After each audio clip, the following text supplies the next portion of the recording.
Please stand for the pledge. I pledge allegiance to the flag of the United States of America and to the republic for which it stands, one nation, under God, indivisible, with liberty and justice for all. Roll call. Mr. Smith? Here. Ms. Salcho? Mr. Lindemann? Here. Mr. Ramos? Mr. Breen? Here, Ms. Salchow is still out on personal business and she's excused. Members of the board, thanks for being here this morning. Got a couple of items we need to address. Wouldn't have you here at a special meeting if they weren't something that needed to be expedited so the staff can move forward. Item number 2A, discussion action on the approval of certified resignation. Ms. Samaniego. Good morning, Mr. Brain, board members. And so action item A is the resignation of Ana Karen Dora Mesa Maniego, and she is currently a teacher at Douglas High School, but her resignation, she's just notifying us that she's going to complete her contract, so we're going to be returning next year. And so that's all that means. Well, let's get a motion on the floor. Okay, I move to approve the certified resignation. Second. Second by Mr. Smith. Discussion. What position did she have? She's hold? English at Douglas High School. Okay, thank you. Roll call. Mr. Smith? Yes.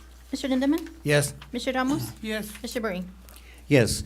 The next item, members of the board, first of all, I want to just reiterate that we're still in an open session, which should be or could be an executive session, but at the wishes of the individual that is being addressed, she opted to have it in open. So we're in open session.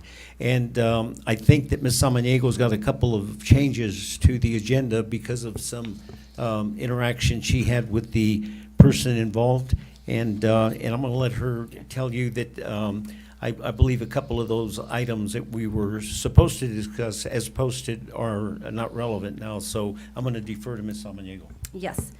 So after last week's, or this week's meeting, I have been in communication with Mrs. Amora, and so I received, after dialogue with her and explaining, and to fully understand what her intentions were by submitting that letter that you all saw, at 9:36 this morning, she emailed me and said, per the board agenda, we'd like to clarify that I am not requesting a resignation.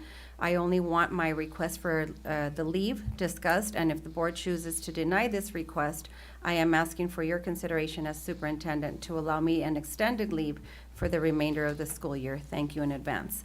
So because of this letter, the request to be released of her consideration for release of her contract and consideration of whether or not to waive liquidated damages does not apply to this action item anymore. Okay, so I wanted to clarify that. The only action or consideration is the consideration of request for a 1-year leave of absence that she requested. So I think initially, I don't know if you need to get a motion on the floor before we go into discussion or my explanation. It's still administrative, Okay, so all go right. ahead. So I think initially the confusion became, on the part of the resignation. And so Mrs. Mora revised her letter, I believe at least 3 times. And so the letter that we have looked at ourselves did not have a last date of effective, last day of work. Her third and final letter did. So she stated in that letter that her last day of work was going to be April the 1st, and that she understood she was breaking her contract and that she was willing to accept all the consequences. So when an employee states that in a letter, my last day of work is this, and I understand I'm breaking my contract, in the HR world, we understand that as a resignation.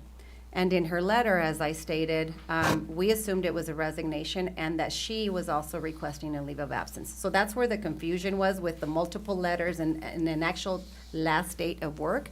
So she has clarified that, with me since the last letter. So we now know she does not want to resign. Okay, so first and foremost, I wanted to clarify that. So I also want to mention that we were not intending to do a forced resignation by no means. We were all basing it on her letter, conversation she had had, and knowing that she just had a brand new baby and that she was not going to finish off her year, and that's where the resignation came about. So moving forward, what she is requesting is a leave of, for 1 year, a leave of absence under our GCCC policy. And before you give consideration to that, I want to provide some background information so that you have all the info before you make a decision. So Mrs. Mora was initially hired on 10/16/21 as an elementary school counselor funded out of our ESSER 2 grant under a provisional certificate that was issued by ADE, which allowed us to employ her as a counselor. And what a provisional certificate means is that it's not a standard. She's got to work on some deficiencies. And so in the meantime, it allows us to employ people. So she had that provisional certificate and was hired under the ESSER 2. Sometime in November or December of 2024, Mrs. Mora's provisional certificate was not valid anymore because the classes she was either taking or deficiencies that she had unfortunately invalidated her certificate at that time. And what that means is then you can't continue employment under the position that you had. So at that point, we looked at the needs of the district. We had another position that she could go into, and so that she could keep a job and so that we could continue providing services to kids and under a different position. I transferred her into the behavior specialist position on 12/3/24, and that allowed her to keep a job with DUSD. Her position, mind you, was still the original position funded out of the ESSER 3, okay? This year, for the 24-25 school year, we asked the board to consider 3 ESSER-funded positions to allow us to hire them and put them under the M&O budget.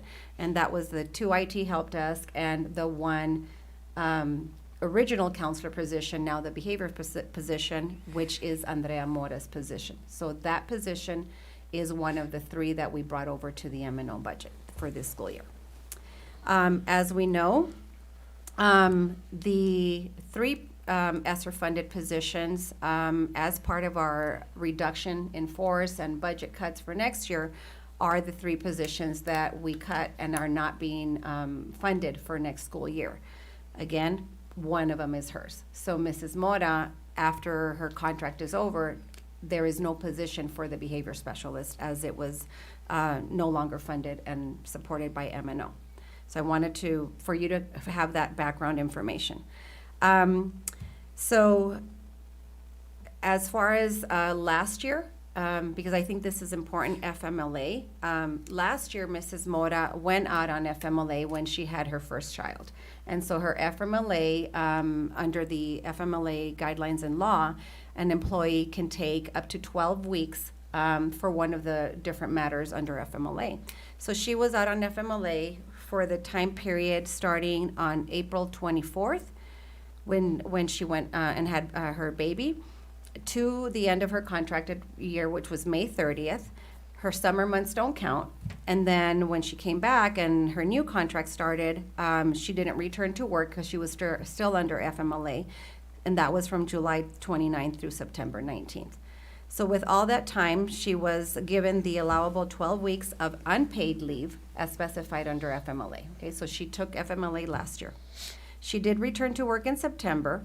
When she returned to work, Mrs. Mora was again expecting another baby.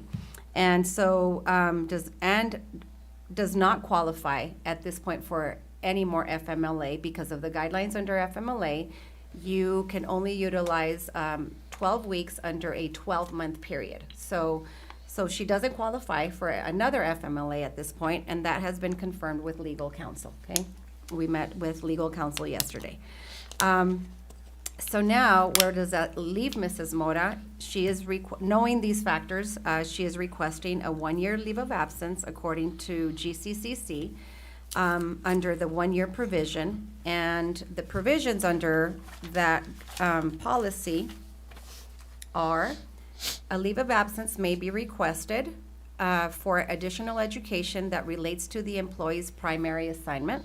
A plan of contemplated coursework must be presented. 2, to provide an unpaid leave in a situation where the employee will be absent from work because of a reason that conforms to policy under effect, but the maximum number of days provided for that policy will be exceeded. Or 2, failure to report to work without prior notification to the superintendent. 3, for a leave of absence that benefits or is in the best interest of the district as determined by the board upon review of the applicant. And 4, for a leave under the Family Medical Leave Act. And so the family level FMLA does not apply at this point because she doesn't qualify. A leave of absence pursuant to this policy may also be approved by the superintendent if the leave period does not exceed 12 weeks, or recommended by the superintendent and approved by the governing board if it would exceed 12 weeks. What we're looking at right now is about 7 weeks that she has remaining in her contract. But, so I wanted to mention those areas under the guidelines of the leave of that she's requesting for 1 year. In considering these factors, we also discussed with legal the fact that there is no position for Mrs. Mora to come back to, kind of pretty much basically says the leave of absence does not apply, right? Because when you give an employee a leave of absence for one of these 4, the intended purpose is that that employee would then make the decision to come back after a year, and if a position were available, for them. In this case, there's no position because that position went away. The factors to consider at this point is we know she doesn't qualify for FMLA. Her position has been cut. She does want you to consider a leave of absence for 1 year, but if it is denied, she has asked me under the provisions that I read under, myself as the superintendent, I can approve an extended unpaid leave, not exceeding the 12 weeks again. She would want me to consider that factor. I have spoken to her at length yesterday several times. We spoke to her again this morning because she had further questions. And so if the board does approve her leave, then that means she's out for a year, but there is no position for her to come back to. If the board does not accept her leave of absence, then I would consider approving the next 7 weeks as unpaid leave under the provisions of the policy and under the superintendent authority. And the policy is, again, GCC. In this case, if I were to approve that extended leave because the board didn't approve the 1 year, then we have discussed with Mrs. Andrea that she no longer has any personal leave or sick leave available in her bank to cover and get paid. So her pay will be affected, and we consider that, we call it doc status. So our employees, when they are still absent and have, like, say, in other institutions, it's called PTO, then they don't get paid. So we've discussed how her pay will be affected. She understands it. Payroll, we met payroll, HR, and myself. We had a phone call with her this morning. So that was reviewed with her so that she understands how that would affect her financially and what the doc status means. So she understood, she agreed, and she feels that at this time, she would only like to be considered for the 1 year or for the extended leave approved by me. She submitted that letter in writing at 9:36, and this way, she's not asking to be released of her contract. We're not dealing with liquidated damages, and you're only considering that motion. Well, thank you for that very good background information. It's very helpful. And so the way I see it, members of the board, according to the criteria for a leave, the first 4 that are mentioned there, she's not eligible for. I mean, the only thing that would be actually something the board would have to be concerned with would be whether or not we address the request for leave under either one of those 4 categories that she doesn't qualify for.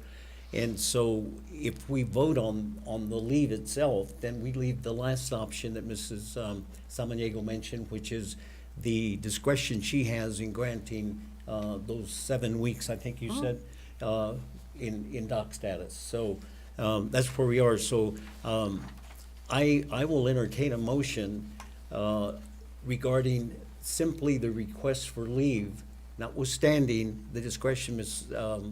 Samaniego has, because that doesn't, it's not applicable to what this motion or this action would be. So I'm gonna open it up to the board for discussion after I get a motion on the floor. I move that we deny the leave of absence due to the circumstances not meeting the criteria for a leave of absence that's usually granted. Is there a second? Second. Second by Mr. Lindeman. Discussion.